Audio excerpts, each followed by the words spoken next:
جاننا چاہیے کہ صرف عربی پڑھنے سے آدمی مولوی نہیں ہوتا، چاہے وہ کتنا ہی عربی جانتا ہو، عربی میں تقریر بھی کر لیتا ہو، تقریر بھی لکھ لیتا ہو۔ دیکھو عربی جاننے والا ابو جہل بھی تھا،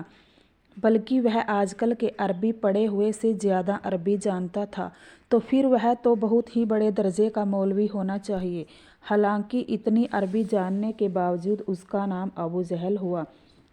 تو صرف عربی جاننے کا نام عالم یا مولوی نہیں ہے، بلکہ مولوی اس عربی جاننے والے عالم کو کہتے ہیں جو متقی، پرہیزگار ہو اور محسن اعظم حضور صلی اللہ علیہ وسلم کے طریقے پر عمل کرتا ہو،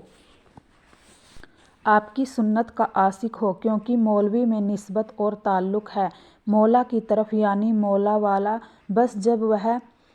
اللہ والا ہے اس وقت تک مولوی ہے اور قابل اتباع ہے، اور جب اس نے رنگ بدلا اسی وقت سے وہ مولوی نہیں رہا اور وہ اس قابل نہ رہا کہ اس کا اتباع کیا جائے، بلکہ ایسے گمراہ شخص کو چھوڑ دیا جائے گا،